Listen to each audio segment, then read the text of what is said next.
এখন টাইম হচ্ছে 5টা 19। সো নামাজ পড়ে বের হইলাম। একটা কথা বলি, সেটা হচ্ছে যে আমাদের বিবেক আসলে নাই।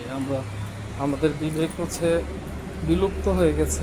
কারণ হচ্ছে আমি আসছি এখানে তেলের সিরিয়াল দেওয়ার জন্য। সো আমার পিছনে হয়তো আধা ঘন্টা পরে যারা আসছে, সেই লাইনগুলোতে একজন এসে ঢুকে গেল, কেন?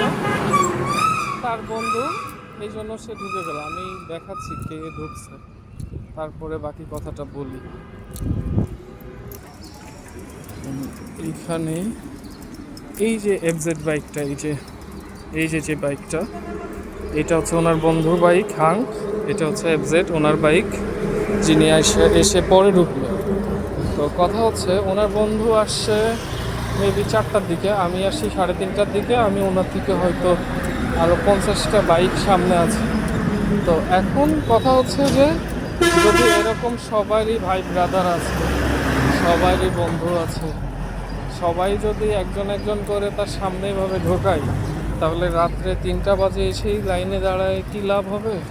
রাত্রে 2টা বাজে এসেই কী লাভ হবে? কোনো লাভ হবে না। সো এটা আসলে আমাদের বিবেক বলতে কিছু নাই, আমাদের বিবেক আসলে বিলুপ্ত হয়ে গেছে। তো ওনার বাইক থেকে এই যে আমার বাইকটা সামনে মিনিমাম 50টা বাইক আগে, মানে উনি আসছে 4টায়।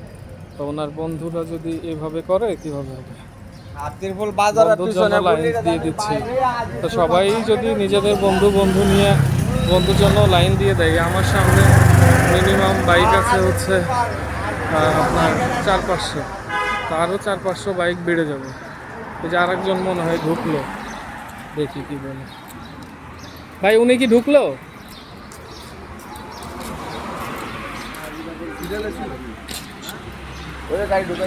ভাই আপনি কি সিরিয়ালে ছিলেন? দেখি নাই তো। কয়টায় দিচ্ছেন সিরিয়াল? দিছি 3টায়। 3টায় ছিল না? ছিল না? ওইখানে একজন ঢুকে গেল ভাই, মানে ওনার বন্ধু, ওনার সামনে উনি জায়গা দিয়ে দিল। এমনি ওনার বন্ধু আসছে, উনি ঢুকে গেল। এটা করা ঠিক না তো ভাই। রাত 3টার সময় এসে আন্নে ঢোকাই দিলে এটা কি ভালো? তো এরকম সবাইরই তো ভাই বন্ধু বান্ধব আছে, ভাইয়ের বন্ধু আছে, আমার বন্ধু আছে, আপনার আত্মীয় স্বজন আছে। সবাই যদি একজন একজন করে ঢুকায় তাহলে কিভাবে হবে? 20 মিনিটের জন্য আমি বাইরে গেছি, ওই বাইরে ভিডিও দেখেছি। 20 মিনিটের জন্য ভিডিও করে ছবি তুলে নিয়ে গেছি, তারপর আমার ঢুকতে দেয়নি। 20 মিনিট শুধু। ওই যে ওটা থেকে খালাইছে 7টার দিকে, মাথা গেছে চাল পায় নাই। 20 মিনিটের জন্য বলছি ভাই আমি একটু আছি, 20 মিনিটের জন্য আমার ঢুকতে দেয়নি।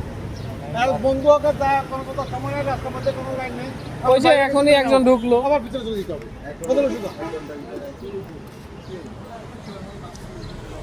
তো এই হচ্ছে আমাদের ভাই দেশের অবস্থা। এমনিতেই তো ক্রাইসিস, আমাদের বলের তেলের অভাব নেই, আমরা সারা রাত ধরে লাইনে থাকা লাগবে। আর এরপরে মানুষ আসতে অমুকের বন্ধু লাইন দিয়ে দিচ্ছে, তমুকের ভাই লাইন দিয়ে দিচ্ছে। এই হচ্ছে অবস্থা। কয়জনের সাথে কথা বলবেন, না গ্যাঞ্জাম করবেন, না কী করবেন মানুষের সাথে?